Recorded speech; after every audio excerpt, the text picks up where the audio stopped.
Hello and welcome to the Heresy Lodge. I'm your host, Dylan Cooper, the constant host over here. Gavin Franklin. Guys, we are here this week to preview Old Earth by Nick Kime. Nick Kime. Gavin, you read this book in 2 days.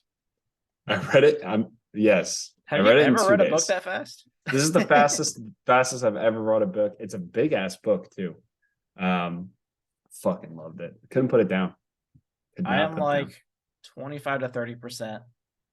And I mean, I like every time I've sat down, I've not only read like one chapter, I've read like two at least every time because it's good. Nick Kime, his biggest strength, in my opinion, is how he organizes his books. Yeah. He doesn't care how big chapters need to be. He will make a chapter however big he needs it, and he will make them short. There are chapters in here that are 3 pages long, and that's awesome.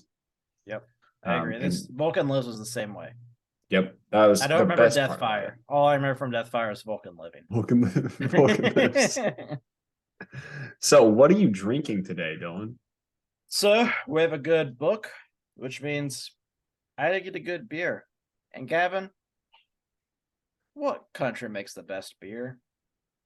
Germany makes the best beer, sir. Well, guess who has a German beer? Oh, I'm jealous. I am drinking from the world's oldest brewery, the Premium Bavaricum.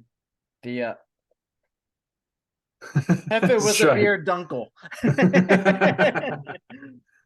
Okay, yeah. Do you remember we went to that when we were playing in Indianapolis in that tournament? With the Shallows? We went to the bar and we were like, I was like, oh, this German beer is really great. And she was like, all I have are giant bottles. Do you guys want to share one? It's like a giant. And the funny thing is, like, we looked at each other like, do we just want to share one? Good thing we did, because yeah, it was big. That was a big beer. It was strong.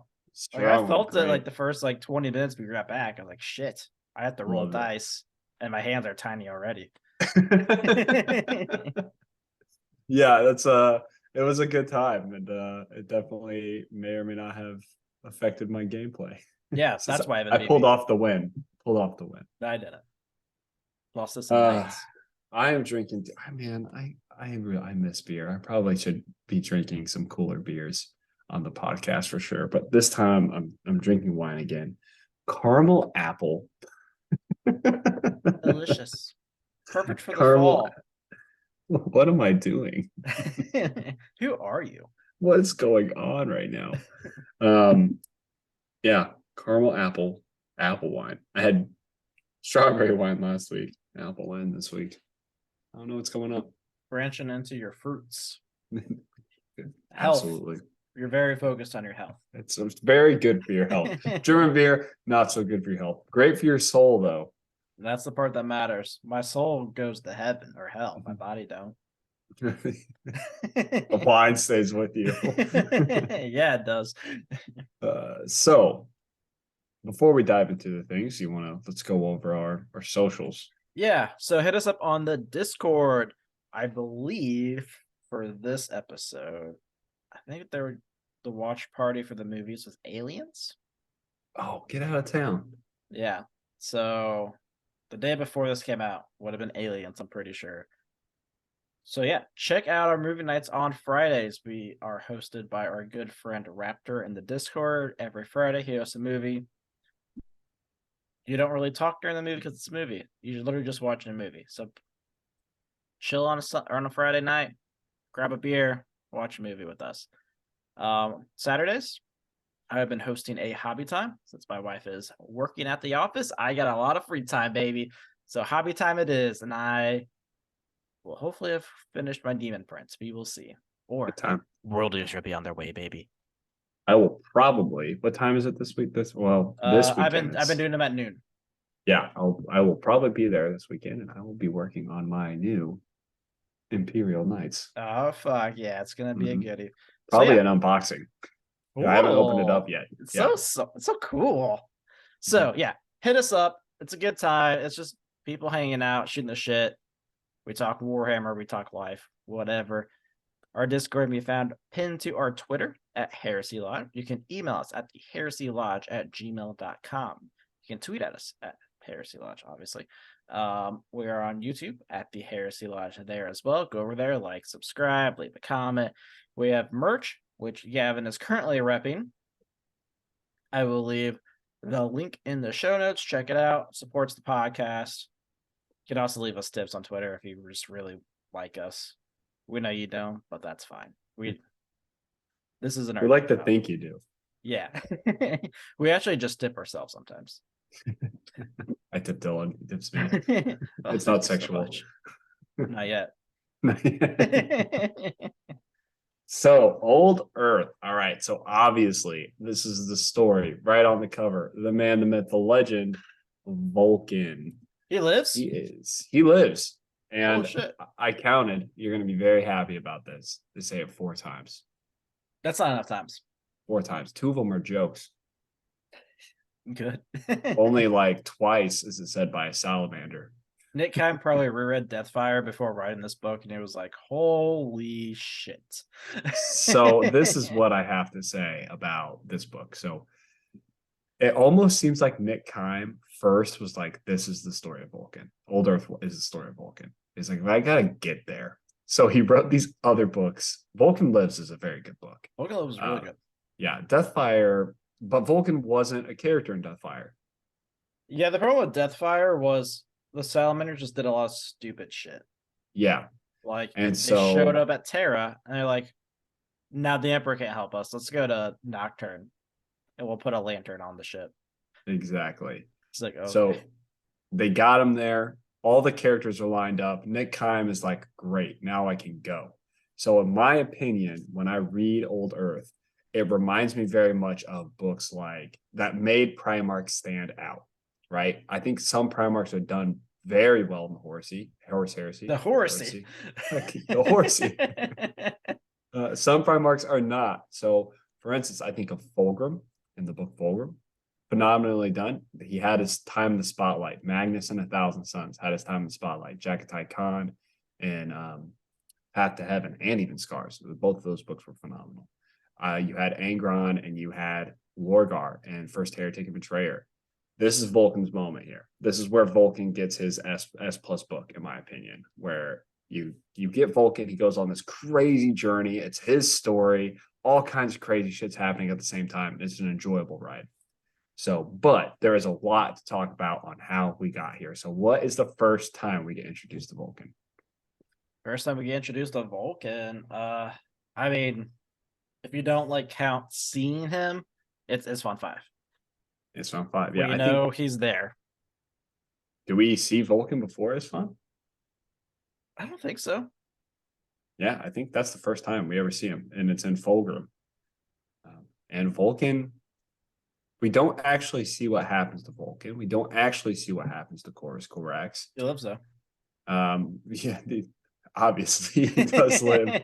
It's so frustrating that, you know, like I got a buddy that just getting into the Horus Heresy.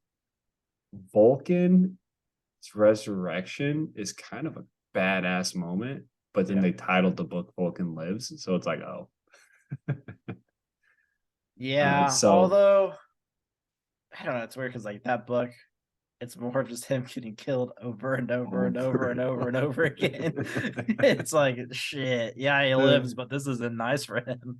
Yeah, it's pretty funny actually. That book had a lot of Nick Kime also does comedy very well, in my opinion.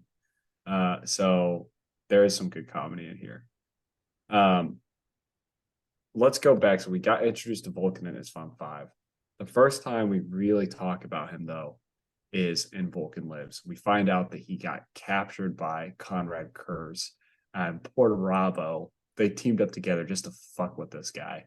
Porto Rabo built a giant maze to trap Vulkan in, and Conrad Kurz got to kill him all the time in this maze. But Vulkan kept coming back to life because it was revealed very early on that he was a perpetual, which is somebody who cannot die physically. They will keep regenerating. Yeah, unless you get stabbed by a random shard that was made of sand and lightning from the Emperor. The Emperor's lightning. A little bit of a stretch there. Yeah. So in Vulkan Lives, we also get introduced not introduced, we get reintroduced to John Grammaticus. So let's take a step back, talk about who John Grammaticus is. He is another perpetual, and he works for a group called the Cabal. Cabal are very important in Old Earth. It's really cool. Because last time they were important was fucking like really all the way back in Legion. Was when like they seemed important. They're important in this book, and it's really fucking cool. So the purpose of the Cabal is to fight chaos. We get revealed in Legion, they're attempting to get in contact with Alfarius and the Alpha Legion through their agent, John Grammaticus, who is a perpetual. Yep. Everyone in the Cabal is a perpetual. Once they get in contact, it's revealed that they wanted Alfarius to join Horus's side because they believe that the best way to solve chaos is to let it reign for a short period of time, and it will kill itself out. It goes into a little bit more in depth here. I don't think it's too much of a spoiler. It's really just more sense making. What you have to realize is a couple things too. The person in charge of the Cabal is an Eldar. Now, he's not like in charge of Eldar, but he is in charge of the Cabal. And the Eldar are extremely racist. Yeah, they're dickholes. Yeah. They hate humans. Monkeys. Yeah, that's what they call them. What this book dives a little bit deeper into is the fact that not only do they believe that if chaos reigns during a short period, it will die out, they believe it will die out because the humans are also responsible for fighting chaos, or for not fighting chaos, for creating chaos. Like they are a detriment to the universe. And it is kind of suggested. Not the Eldar who created a whole fucking chaos god. Exactly, right? Exactly.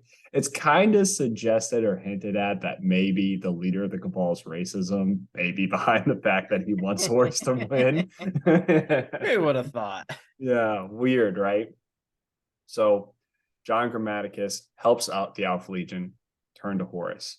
Now, later in No Fear, which is the battle for Cal, John Grammaticus contacts his friend, who is basically a retired Cabal member and also a human named Al Pearson. John Grammaticus, against the will of the Cabal, this was his own ordeal. It kind of suggested that John felt bad for betraying humanity, is essentially what it was pushing towards. Yeah, the thing about John is like, yes, he's part of the Cabal. He gets paid by the Cabal, but he doesn't like the Cabal. He knows that they're like assholes. His biggest thing is he's met the Emperor in Legion. It talks about it, like he always like was afraid of him, and I think that's like more of like what the driving factor was for him at first. And I think like now he's like, dude, chaos is fucked up. Like, Yeah, I don't want to deal with this. Yeah, I've seen a lot of chaos shit, and I think he feels very conflicted about the concept of being aligned with them to defeat them. Yeah, in a because sense, at the end of the day, like he is still human, so like he might just like be living like thousands of years, just getting shredded by fucking demons. Like that doesn't seem like a fun time. Exactly. So he basically goes on his own short little journey in Calth and gives his friend Al Pearson, who is also a perpetual, a ritualistic blade that allows him to travel through the warp, much like Erebus has just been doing for fun. Yeah. And he sends him on a quest to what we believe is save the Emperor, is essentially what it is. So we will see how that plays out. We don't know too much. That's still like a long running story. Yeah, I mean, the last time we saw that story, I think there was a short story, but also in Betrayer. Yeah, we saw him very briefly in Betrayer. Or maybe it was No Fear I'm thinking of. When he had like the whole story of like traveling through dimensions and shit. So No Fear, he starts going through the dimensions. And then we get a short story of him in Market That's Path. what it was, yeah. Yeah. So the only good thing about Market Path. The only good story of Market Path, yeah. So John Grammaticus' next mission takes place at the same time and Vulkan lives. So as Vulkan's getting tortured, John Grammaticus is sent by the Cabal in order to retrieve a weapon. That weapon turns out to be fulgurite. Now, there's two kind of rivals in this scenario.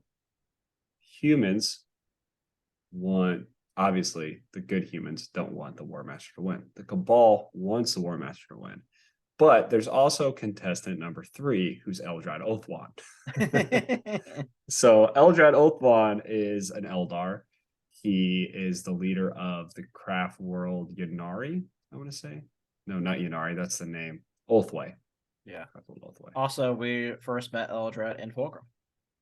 We did. And then we do get revealed later on. So basically, Eldrad is trying to prevent the Horus Heresy. He is on humans' side, essentially, in a sense. He doesn't like humans still. He's still racist as shit. He saw what fucking Slanesh did, and he's like, I don't want to see that again. Yeah. He seems to like, I don't like humans.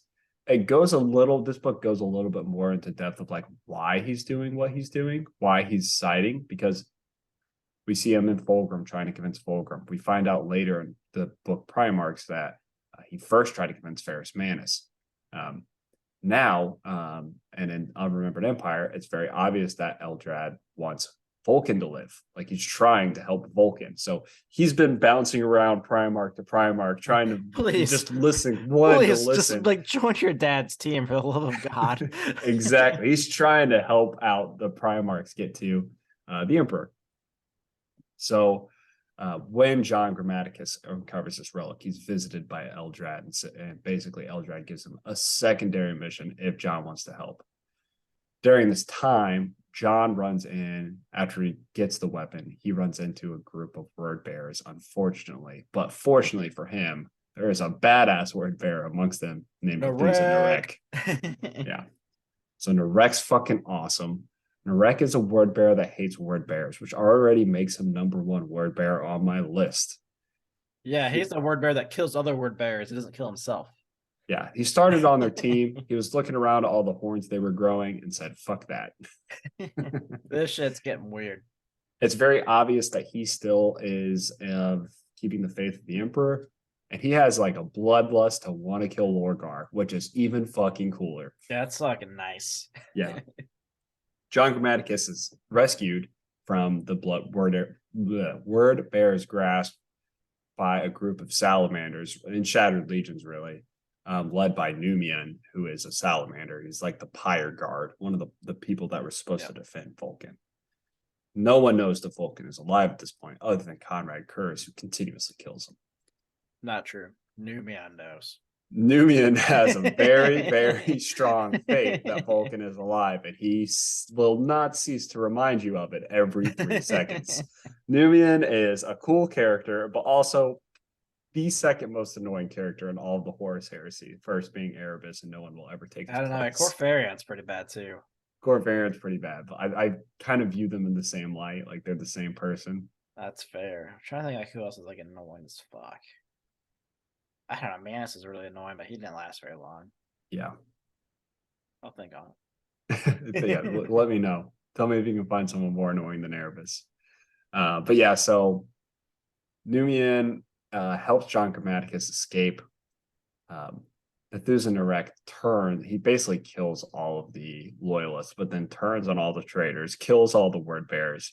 John Grammaticus turns on Numian at the last minute, is able to take the Fulgurite with aid from Erebus. Erebus shows up, helps him escape, and that's the moment where I was like, oh, fuck, because we like John, but then we're like, do we like John? He's working with the most annoying character. Yeah, it was you never get a resolution for that, right? On like why Erebus helped him. I think it's pretty apparent that the Cabal have made themselves known to the traitors, which is a very confusing time for me because the Cabal are anti-chaos. And I think the traitors are just like, yeah, they're fucking idiots. That shit's not going to happen. Win? Okay. Yeah, great. Okay, yeah, totally. Chaos sucks. So that is the end of that book. But the Vulkan side of the story is he escapes Conrad Kurz's clutches by having his hammer. That's also a hammer. It was a badass scene. It was really cool. Where it's also more than a hammer. Shit. It is more than a hammer. No, it's a teleporter. Well, the thing is like the the scene in Oh that no, I know moment what you're was. seeing talking about when he beats the shit out of Conrad with Yeah. the hammer. And Conrad's like, oh, I disabled the teleporter. He's like, well, it's also a hammer. Just beat the shit out of Kurz. Turns out the teleporting things did not stop the teleportation. Vulcan spares Kurz.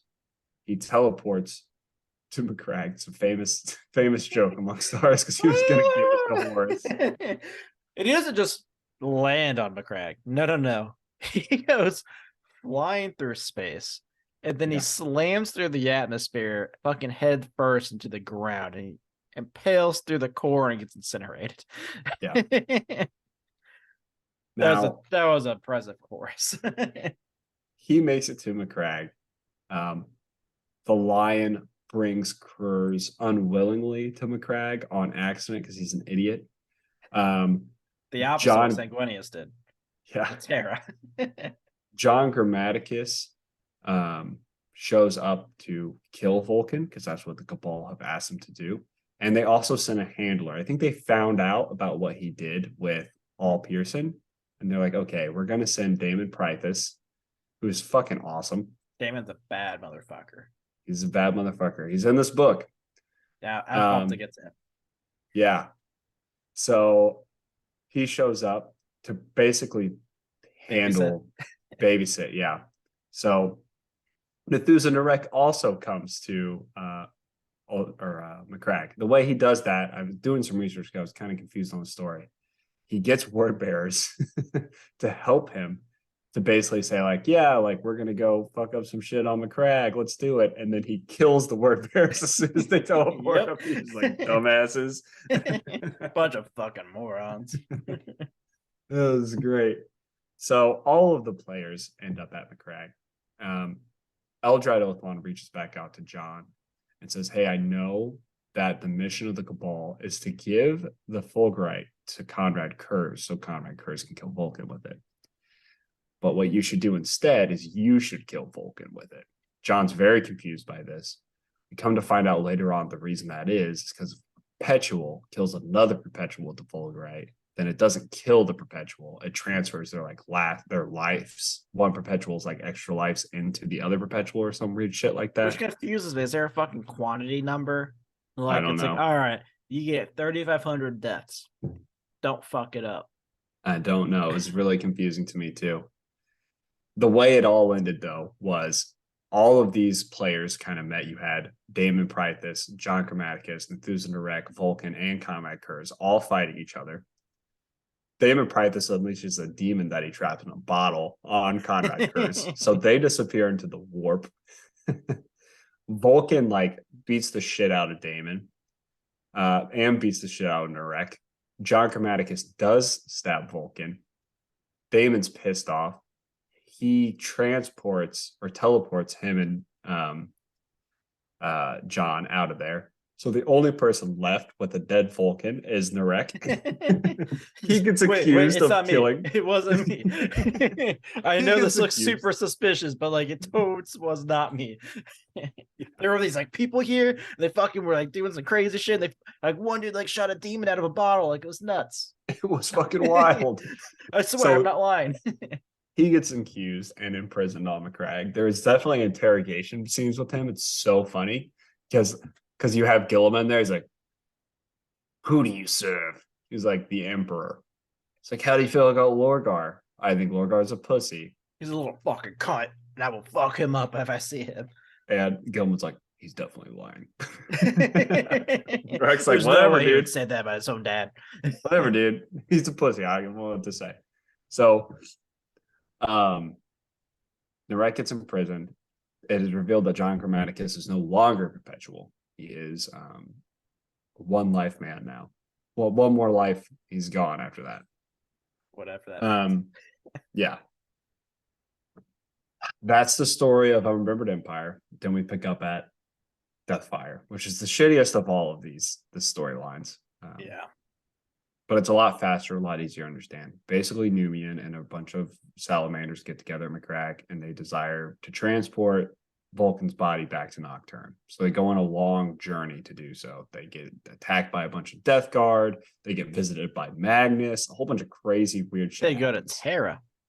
They do go to Terra. and then then just a leap. Like this is the part that like blows my mind. Like I still cannot get over the fact that they're like, okay, look, we're at Terra. The guy that like made Vulcan in a bottle, like lives here. Like he could probably like fix him. But how about like hear me out, what if we put Vulcan in the volcano at home? Like I know he wasn't like born on our planet, like that he just kind of got like stuck there. They have like Like no science behind any of this. what if we just drop him in like a really hot volcano and like maybe he comes back?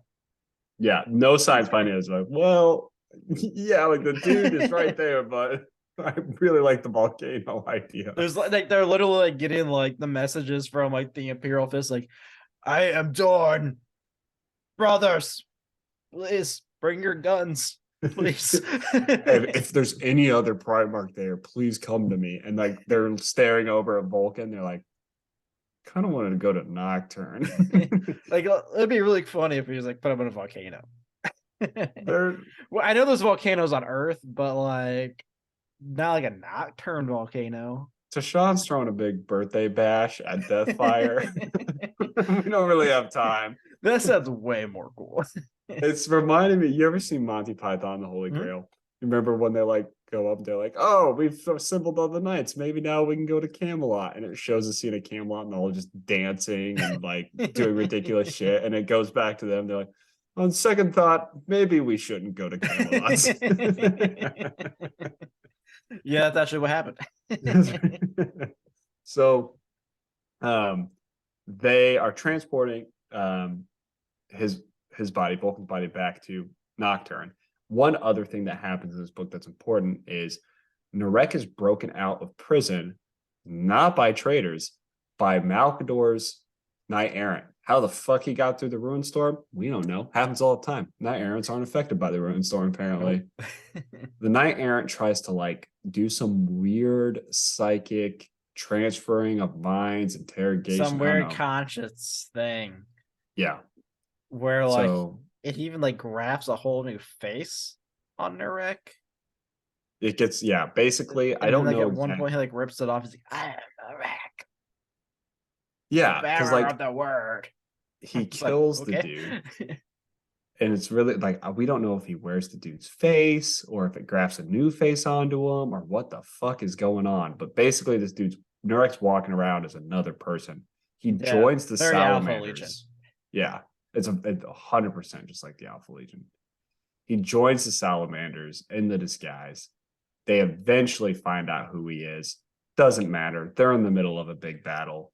Narek ends up on Nocturne with them alone. Like he's just traveling around Nocturne. Yeah, and he's like, well, fuck. Like I can't hang out with those guys. They're gonna try to kill me. Yeah. End of the book. Numian walks Vulcan's body into the volcano. And then he walks in the desert and just disappears. No, Numian dies. Numian gets swallowed. Right, I know he died, but like he just like was like walking in the desert and like falls in the lava. Yeah, it like it swallows him. Yeah, Vulcan appears. Yeah, Vulcan does live. That's the end of that story. Vulcan is alive. So that's where this story picks up. You have Vulcan alive. You have Narek sitting there on the planet. John Grammaticus is down to one life. Eldrad wants to help the help the Imperium. The Cabal want to help this other the traitors, and all of that plays a part in this. There's a whole nother storyline though that we do need to evaluate a little bit before we Shadrach Medusan. Shadrach Medusan, the coolest of all the Iron Hands, honestly. The only one that I've had any respect for this whole time. Yeah. Shadrach Medusan is an Iron Hand that basically was handed leadership because everyone else was really stupid and died. Yeah, pretty At one point in time, the Iron Hands, after Ferrus Manus' death, were being ruled by a council of people called the Iron Fathers. That sounds right. They all died because Shadrach Medusan was like, you shouldn't do this. And they were like, fuck it. And then they died. Like Blaze of Glory. The next dude in charge got really injured in a battle. And then he was like, all right, Shadrach, you're next in command. So Shadrach whole idea has been like, fuck it, like we're gonna win this war. So he's been essentially the war leader, and his whole thing is he's trying to combine the Shattered Legions, the Iron Hand Salamanders, and Raven Guard under one banner. That way they don't have to like they can have an organized less fight. calls, they'd scream out. Yeah. Vulkan lives! Whatever the fuck the Raven Guards say. Caw. Flesh is weak. Yeah. I prefer caw. Everyone just caw before I go to battle. We all decided that that was the coolest one. They all have to strike a pose too. Flap their arms. Everyone's like, "Oh my god, what the fuck?" We're really just Dreadnought weirded doing out. that. We're just weirded out by the silence. The Shattered Legions are just really freaking the War Master out. He's like, listen, I wasn't going to go to war, but those guys are so silly. So one important thing is the person that was supposed to be in charge that got injured. His name is Og. He is an Iron Father, but he left Shadrach in charge because he was too injured to lead the war. He goes and gets mechanically altered on Ildras, but some mechanical forge some world. backwater alley. There he gets approached by another Iron Father who's basically like, yo, fuck Medusan. He's going to mess us all up. The Iron Fathers need to rule. And I was like, no, it's not true. But when the Mechanicum changed him, he had a change of heart. They left something in his mind of some sorts where he's basically, he came back. He's like the hand elect is what he's called or something like that. So he's supposed to be like the second in command, like an advisor, an equerry to Shadrach Medusan. Shadrach doesn't really give a shit about what this guy says, though, because Shadrach's very hot-headed, just like Ferrus Manus. Yeah. Well, he also, at least in Shattered Legions, he like basically started as a like mournable type of group, where it's a mix of there's a Salamander, there's a Raven Guard, and then a couple Iron Hands. Yeah. So and like Og, he was like, look, like at this point, you're just like a face and a name. Like you don't really do anything for me. Yeah. So Og, at the end of his short story, is basically like, okay, I'm going to get in contact with the Iron Fathers. And so there's some dissent in the Iron Hands. And boy, let me tell you, is it really fucking interesting. That shit is crazy in this book. So dives deep into the dissent problem, dives deep into what the hell's up with Og. And at the same time, we also know that Shadrach Medusan, being the war leader, is currently being hunted by a son of Horus named Tybalt Mar, the warlord Tybalt Mar. So Tybalt Mar is currently hunting them, and that is a pain point throughout the book as well. So, are you telling me that the Shattered Legions book is now must read? You know, this book makes the Shattered Legion book better, but this is a better Shattered Legions book. Like, I actually really enjoy this stuff. There's definitely like parts of the Shattered Legions book that I think would be required to read this. The Tybalt Mar story. Just knowing who Shadrach Medusan is kind of important. Knowing who Shadrach is, yeah. But I understand if people didn't read it, but read Old Earth and were like, who's Shadrach Medusan? That's who he is. Although at the same time, like he's like, oh, that's just another Iron Hand. Yeah, that's true. But you kind of have to read that story with the descent of the Iron Fathers, because that plays a big role in this book. Big role. Dun dun dun. It's fucking crazy, dude. It's crazy. This book does such a good job. So those are all the key players. That is pretty much everything that is going on here. Let's go through the list of characters real quick. That way we can kind of set up who is who. The Emperor is in this story. Malcador's in this story. We're all here. Vulkan. Okay. There are 3 salamanders that are important to this story. At the beginning, it makes it very clear. Vulkan's like, yo, I'm not really about the Legion right now. There are reasons why his journey, I think, would be pretty impossible with his Legion. And he also kind of has to keep the fact that he's alive a secret a little bit, I think. So I just think it's funny without like spoiling too much. Like there's a point where it's like him and like it's these 3 guys, and he's like, all right, now we're going to fucking Terra. I'm just like, oh, okay. Yeah. Those three people are also characters that were in Deathfire. So we have Abademi, who was Numion's like second in command. Yeah, and he's given Numion's sword.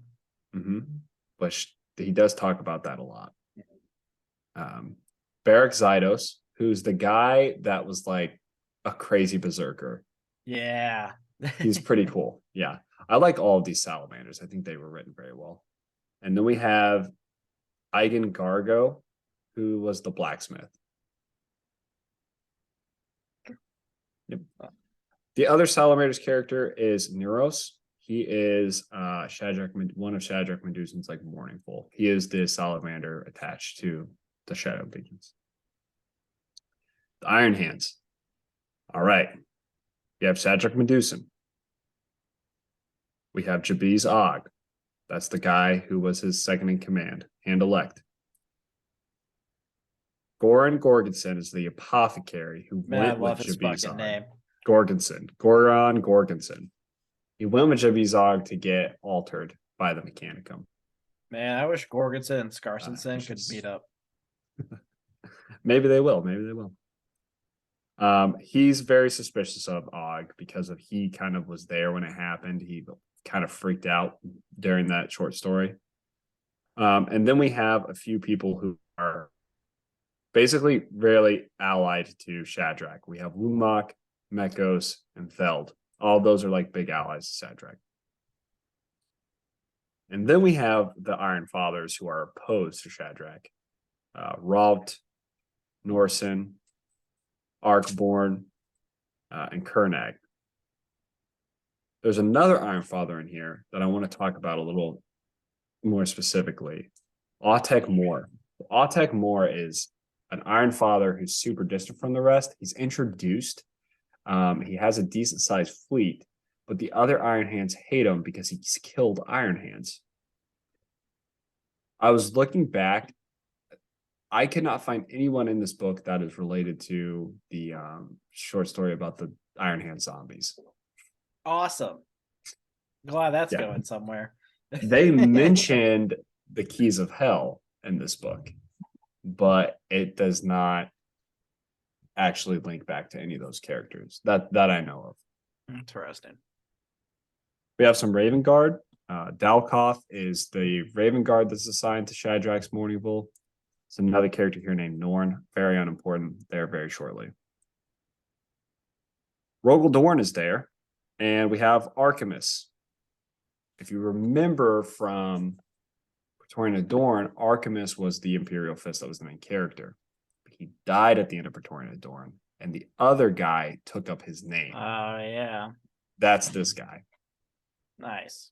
It's new Archimus, not old Archimus. Archimus and definitely 3. Not. Yeah, it's Archimus 3. It's definitely not old Archimus. We have Tilbot Mar. A couple other Sons of Horus that aren't super important. The Word Bearers, we have Bethusa Narek. Thank God it's only one, and it's the one. We have a couple new characters that are Arbides. So it's important to know what Arbides are. I won't go into these characters. They do appear in the book. They don't play a super important role. Their names are Vohan Gith and Iba Rensky. Arbiters are the new established police force. They're still around today in 40K. So like if you play like 40K tabletop, like not the miniature game, like the role-playing game, you can be an arbiter. It's kind of cool. Eldar, you have Eldrad Othwan and Slough Da. Slough Da is the leader of the Cabal. That racist piece of shit. Yep.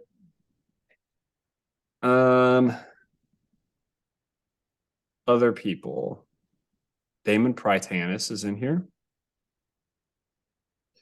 John Grammaticus is in here.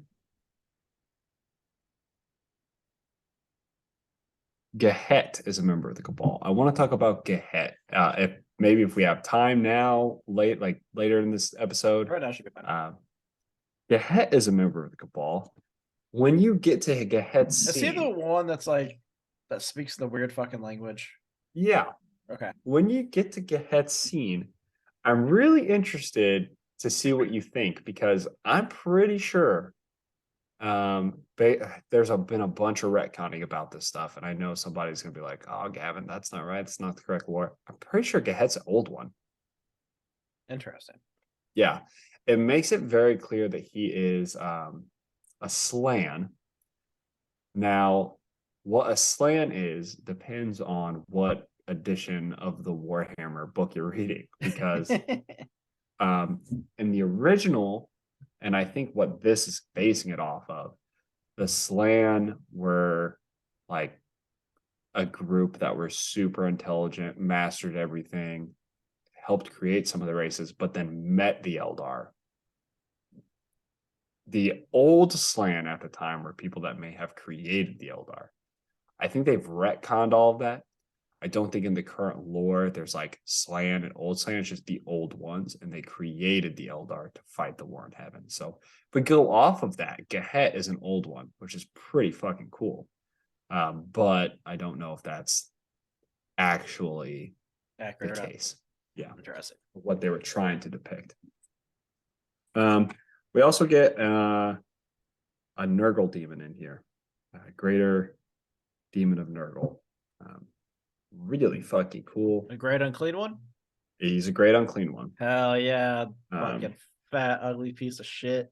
Yeah, it's actually one of my least favorite parts about this book.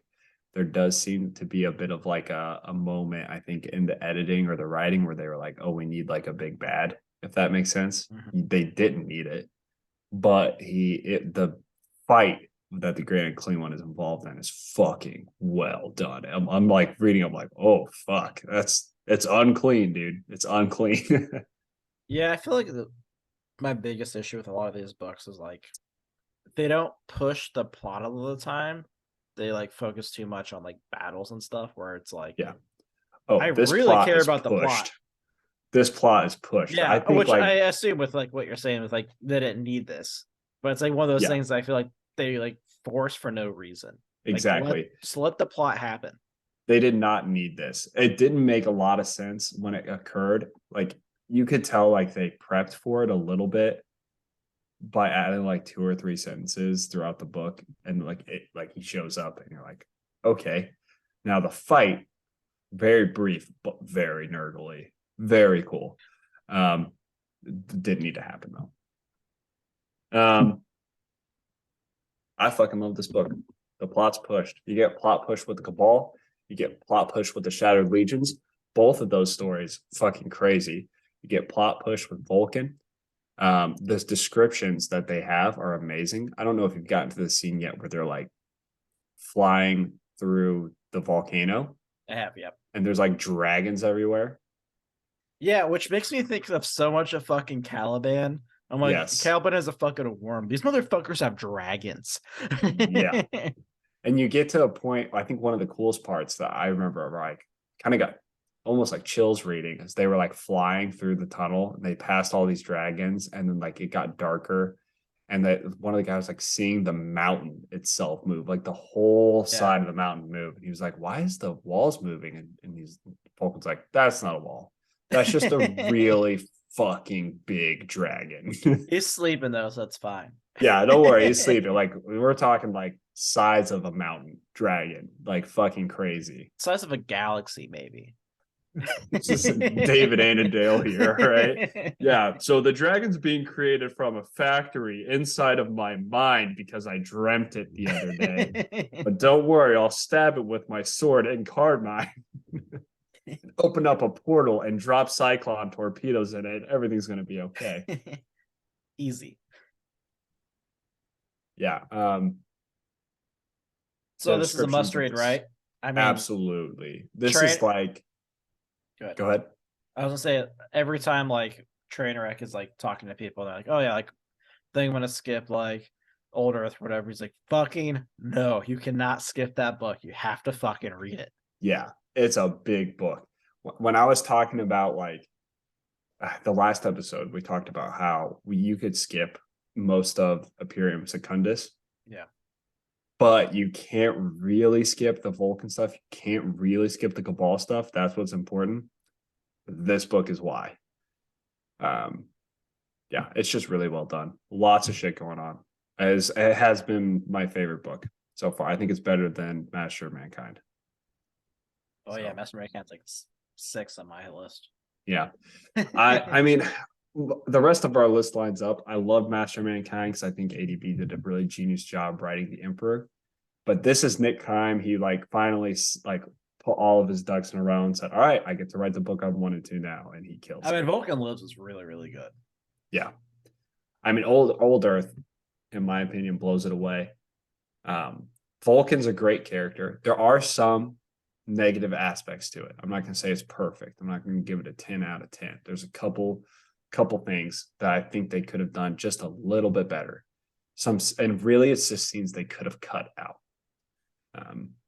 But other than that, phenomenal. Yeah, I feel like a lot of these books kind of have that, right? Like where it's like this could be really good, but they either put too much into it or like there's like something that's like it just bogs it down for no reason. Yeah.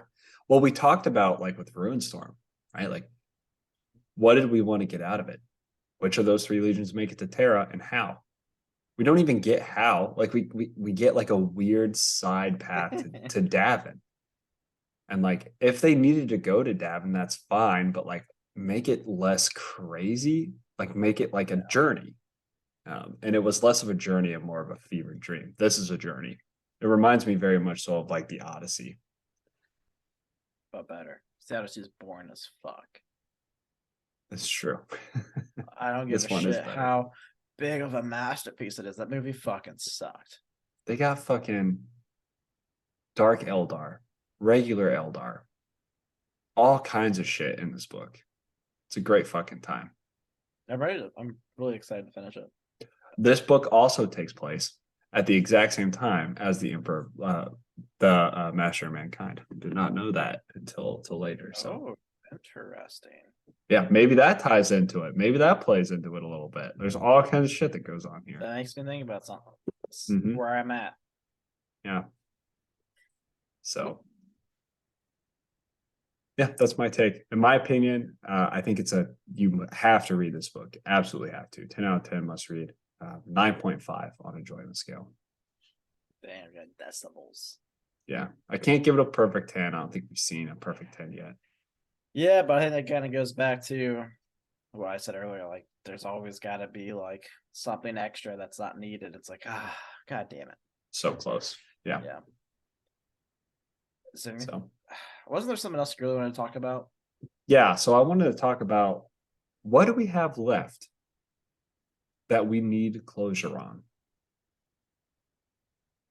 I mean, off the top of my head, we still need from the last book all 3 of those storylines to go somewhere. Hopefully, yeah. Like, where does this is the problem that I have with that, right? Is like I'm okay with Gilman's story ending right there. I'm okay with that. As far as the horse heresy goes, that I'm okay with that. Gilman's fighting. Yeah, but Gilman's like fighting. we know where he is in 40K, so like there's got to be more. The problem is, I think, as far as a lot of the Primarch's fates go, where they end up, a lot of it's happening after the horse heresy. And it does kind of suck. And my thing is like, I want to make sure though that like there's no loose ends within the horse heresy. So Gilliman fighting in space, I'm okay with him doing that. Yeah. Conrad Kerr's floating in space, I'm okay with that. That's a fine ending to the horse heresy. Is there something that'll happen to him later? Yeah, but he's not going to do anything with the siege. Yeah. I mean, Corax was kind of tied up in Corax. Yeah, so was Lehman Russ. Yeah. Which is scary. That's 3 loyalist Primarchs. No, 4 loyalist Primarchs that are not making it to the siege. Yeah. We have like the Knight Errant stuff / the Grey Knights. That's a good one. Yeah. What is going on with the Knight Errants? The biggest one, I'm going to say right off the top now, because I think they would do such an injustice, and I think they're going to do an injustice if they don't finish Caliban's storyline. Yeah. I'm gonna be so frustrated if they're like, yeah, let's send another book somewhere out of the Horus Heresy. Like, why would you dedicate 3 Horus Heresy books to it then? Yeah, I agree. They should definitely, if they didn't do it, they should have gone back and written an entire book about the line returning to Caliban, because Yeah, if I that's don't the at ending. least get a confrontation of Luther and the Lion, I'm gonna be a little upset. Yeah, because there was so much buildup to it. Yeah, And from what I understand, the timeline that takes place is actually maybe shortly after the siege. Um, so I really hope that they fucking do something with that, yeah, because that's a huge, probably the biggest loose end, in my opinion, that they're not going to close up. yeah. We have that storyline. We have All Pearson. All Pearson. I would like to know what the fuck is going on with Sevatar. Dude, I'm pretty sure we never see Sevatar again. That would piss me off. That's another big loophole. He's a main character through a few of the novels, or All a short primary stories. character. All short stories, yeah. He's badass though. Yep. Anytime he appeared, he was a badass, and he just disappeared. He Some was on some ship, and then he got rearrested on that ship. some random Dark Angel ship. Not even the Yeah. flagship anymore. Yeah. So I would like to know what happens to him. I would like to see him in the siege. I'd like to know where Alexis Pollux is now after Pharaohs. Yeah. Yeah, actually. Like, just mooring his buddy. he was kind of put in charge of a third of the entire Imperial Fist armada, Yeah.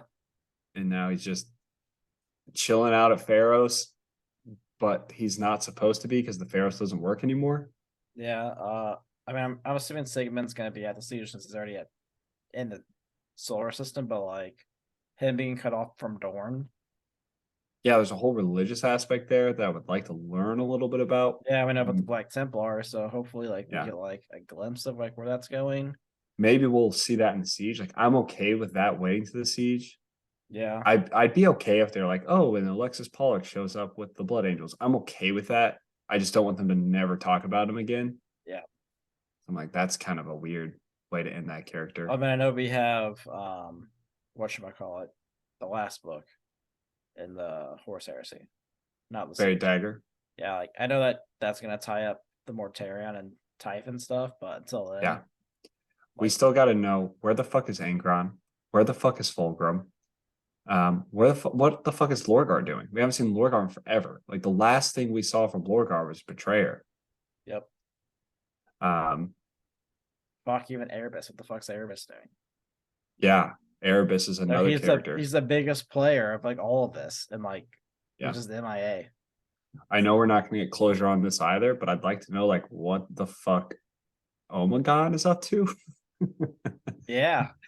Like, what Yeah, does because that there's mean? like that such like weird thing between Alferis and Omegon, like where it was like they were both kind of being secretive, doing their own thing, but like what were they doing?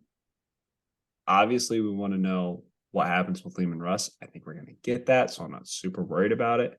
He's gonna follow the fucking crown drawings. Go this way, Arrow.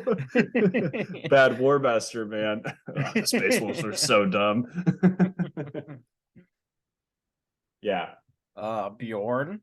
I would like to see him go into a dreadnought. Yeah, if he does now, I don't know. I'm okay with him not going into a dreadnought. Like, we know that happens in 40K, but like, I don't want him to never be mentioned again. You know what I mean? Like, I want to he like needs to have a thing. I don't want it to be like, oh, and now he's a dreadnought. It's like, oh, okay. Yeah. Like he was a big character. Like I want to see a story from him. We really tie up like where the fuck the traitor Primarchs are. We kind of have most of the ducks in a row for the Loyalist Primarchs. The last one we need to know about, in my opinion, is Vulkan, and it may or may not get answered in this book. So I think all of the Loyalist Primarchs. Where's Fulcrum? What the fuck is Fulcrum doing? That's what I'm saying. The traitor Primarchs, like, where's Angron? Yeah, Angron turned into Angron. He's like, blood for the blood, God, skull for skull. There, let's go. It's like, bring me skulls. That's what he said. It's just like, all right, fuck. Like, I guess I got to bring this guy's skulls. Yeah. So you have Angron, you have Fulgrim, We know Mortarian's story is going to get wrapped up. We know that Lehman Russ's story is going to get wrapped up. Do we see more of fucking Porto Rabo before the siege? I don't Yeah. think so. So the And the thing books is, that are left? I have a sneaking suspicion. I don't want to ruin anything for you because there is a scene that I know of with Porto Rabo. We do see Porto Rabo again, I'll tell you that. There is a scene that I know of with Porto Rabo that may tie up some of the questions that we have. And it's going to just skyrocket Porto Rabo up to your top. I think it's possible. This is a guess. And I know Trainwreck's going to message me as soon as I'm wrong. I think Porto Rabo may be the main character of Slaves of Darkness. Okay. I'd be fine with that. Yeah, I really like Porto Rabo. Yeah, I remember the scene where like the dreadnought was in the weird tunnel. He was like, "We will not be slaves to darkness." Yeah. I think that was trying to. Yeah. So I think Porto Rabo was the main character, and I think this is a guess on my part. I think we're gonna get a wrap up on where the fuck is Fulgrim, where the fuck is Angron. Man, I hope it's just Porto Rabo like hunting down Fulgrim, just beating the shit out of him. I hope so too. That would be a really good book to read. It's like, bitch, get in line. We got a fucking war to win. God damn it, you snake bitch. I love how like not a single person, not as I guarantee you, even if Horace is like, Porto Rabo, go get these bitches. He's not going to be like, and also Conrad. He's like, yeah, Conrad's dead. Fuck Conrad. We don't need Conrad. Yeah, that guy's weird. Hell, even Horace. I mean, obviously, like we'll get that like siege time. Like there's like no Horace screen time. Not at all. We got him in Vengeful Spirit. Actually, very minimally in Vengeful Spirit. Honestly, yeah, we just had him go into a tunnel, and then he came out the tunnel, and he was like super chaos suit. But I don't even know like what that means because it didn't seem like. Not like he grew wings. He didn't. Yeah, I was like, he didn't grow wings or like 35 arms or like what's the size of a galaxy. Turn into a bloodthirster. Yeah, like he was just like, all right, I have seen shit, and now the gods love me. I was like, what does that even mean? Okay. Like my friend who just started reading it, he finished the first 3 books. He was like, man, I just want to. He loved Horace. He was like, well, how do I follow Horace's storyline? I'm like, you don't. It ended right there. I was like, well, let me tell you. So first off, there's this book. It's number 47 named Garo. Then you got to go back to book 42. Actually, no, it's like 36. Yeah, and then you can jump into Vengeful Spirit and you'll kind of understand what's going on, and then that's it. And that's kind of a little bit of. And honestly, like after the first couple books, really like it's hard to start like Horse. Like I think like Legion was like the next like after Fulgrim, I guess. I heard Fulgrim's really fucking. He has to read Fulgrim, but like when you get to like Legion, it's like a complete different like group of characters, a whole like Legion like you know nothing about. Like that is like pristine. It's like okay, I'm interested again. Yeah, I told him that he's read the first 3. I don't think he wants to do the entire Horus Heresy. He's like, what should be the next one I read? It's like, absolutely read Fulgrim. Yeah. I told him he can skip Flight of Byzantine. Yeah. I don't think it's super important. No, unless the Emperor finds out anyway, until he wants to read about Garo. Then you go back. Unless he gets interested in Garo, yeah, read that, and then like if he wants to, I'd jump the Legion because I feel like Legion's such a good fucking book. I would like ask him, I'd be like, hey, listen, here's what the Legions are about. Like, which Legion do you want to read about? I really think that the Horshauer guys did it really well by dividing the books up into Legions. That doesn't always work. You have books like Mechanicum, you have books like Nemesis, Damnation of Pythos, Battle for the Abyss that aren't Legion focused. Yeah, I mean, like they did like a really good job on like picking like kind of like books that went together and like spots that like did the like chronologically like would make sense. Yeah, I almost would tell him to jump into the Unremembered Empire story because that's like half the books. You don't have to get crazy with it, but you just like you read some Dark Angel shit, you read some Salamander stuff, you read Sanguinius stuff. Yeah, I'm just like going back through the Horus Hourglass to see like what all they read, and I don't think they read Old Earth. It's a sad day. It's a great novel. that's like the problem, right? Like when you kind of do things like that, like you might miss out on like important things. Yeah, I mean it's true. You reading it chronologically, other than Garo, we've really been able to get a good grasp on most things that are happening. And we have because there are definitely books that converge. I remembered Empire. That book converges like 6 different fucking storylines. Yep. Um, and then you have things like Vengeful Spirit, which was a clusterfuck of all kinds of stories. Shattered Legions, Shadrach Medusan, leading into Old Earth. Like just knowing all of that stuff is important. Yeah. So yeah, but kind of going back to the things we want to see. Yeah, we want to figure out what the fuck's up with the Trader Primarchs. We'd love to know what happens with Alfarius. Some short Hell, stories. you know who else I'd like to see more of that we haven't seen in a while? Who's that? Cinderman. We haven't seen the Saint in a while. Yeah, Cinderman's still alive. Saint's still alive. They're all there. Um, yeah, that's a good one. The Saints, I feel like it's not Celestine, that's 40k. It's Yep. Keeler. shit. Keeler. Yeah. Brady Like Keeler. I feel like she's gonna be important, right? She has to be, right? She was fucking randomly blessed with powers. Yeah, I feel like she should be important. I don't know why we haven't like heard any more about her. It's like the first 3 books, it dropped all those characters.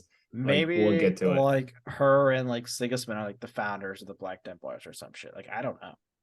Yeah, I would like to figure that out. What's going on there? That's a really good call out. One I didn't think about. Um, yeah, that's a big one. There's not really. I mean, Garo's storyline. I'm pretty sure his storyline. I'm pretty sure gets tied up What in the even book that just came out. what even happened to fucking Garo? Where is he? What is he doing? He's just chilling on Terra, right, or something? He was doing some shit for Malkador, and then he just like quit. Didn't he No one go ever fight mentions a him demon? anymore. Yeah, he went to a random planet and they just fucking waited around and killed a demon. Yeah, the last time we saw him, that was in the Silent War, I think. Yeah. Yeah. Yeah, I don't know what Malkador wants with the Rosetta Stone. I kind of don't care about Malkador's Rosetta Stone. I don't think we're gonna get any like tied up stuff about the assassin clans. I'm fine with that, whatever. Yeah. Yeah, They're it's still really around at 40k, right? yeah, it's really just like where are the traitor legions? What the fuck's gonna happen in Caliban? That's a huge one. I want to see Savitar. I want to see Saint, the Saint. What's happening with the Saint? Why is that a thing? Are we not gonna get that till the books? Obviously, the perpetuals are a big deal. What's happening with all Pearson is a big one. Magnus, when does Magnus come into play? You know, do we see him in Slaves of Darkness? Maybe we do, maybe we don't. Slaves of Darkness is like a book that I'm banking a lot on. I'm like, some shit I heard better it's happen. really good. Like some shit better happen in Slaves of Darkness because you got a lot to finish up here. Yeah. Where is Erebus? Where is Corfarion? What the fuck is Typhus doing? I think we figure that one out later, but yeah. Fuck, what's his name? Feel. Is he just gonna be forever That's another great character. around McCreek, just like Killing word bears? Yeah, unfortunately, I think that's how it's gonna go, which sucks. Yeah, he's better than that. Yeah, I mean, he's the reason the whole fucking like sergeants start wearing red helmets and shit, which is like still a thing in 40k. Yep. Yeah, I think it's a bit of a crime to leave Thiel, to leave Savitar, to leave Caliban. Like we need those characters. We need Pollux. We need those characters to show up and do some stuff. Yeah. It's a big old blue ball, I'm pretty sure. Yep. Well, I'm excited for you to read Old Earth. I'm pretty sure there's going to be multiple times you text me and you're just going to be like, holy fuck. I can't believe that just fucking happened. Yeah, I'll probably be spending a good amount of time this next weekend reading. Awesome. Well, I'm excited for you. I'm excited too. Hopefully, you guys are excited for our review next week of Old Earth, where we get to really dive deep into this book. As always, hit us up on our socials, like I've said in the last couple episodes. On Fridays, we are being Raptor from our Discord is hosting movie nights. We are being hoed. Yes. It's all kinds of a mix. We're gonna be having We grow aliens this dicks last on the week. inside, guns on the outside. Exactly. We've had Studio Ghibli movies, aliens, all kinds of shit. It's all over the place. That's all the fun in it. Come check it out. We also have hobby time on Saturdays around noon Eastern time. You can find our Discord pinned to our Twitter at Heresy Lodge. You can email us at theheresylodge@gmail.com. Find us on YouTube at the Heresy Lodge. Go over there, like, subscribe, leave a comment. If you feel like contributing to the podcast at all, you can buy some sweet merch, which Gavin is repping on his sweatshirt over here. We also have all kinds of other things. We have beanies, we have normal hats, we have Do we get t-shirts, hats? sweatshirts. We have hats. I wouldn't Oh. recommend the black one because it's kind of hard to see. Okay. Get the I blue gotta one. get a hat. Yeah, me too. I was waiting for a ball cap to come out, so We got a ball cap. We have a sweet. beanie. Check them out. Sweatshirts, t-shirts, pint glasses. Get the pint glasses. Pint glasses are nice. Pine glasses are actually very nice. Yeah. Hand wash only though. Just a warning. I, All right, I guys. wash mine, but That's it for us. You guys have a good one.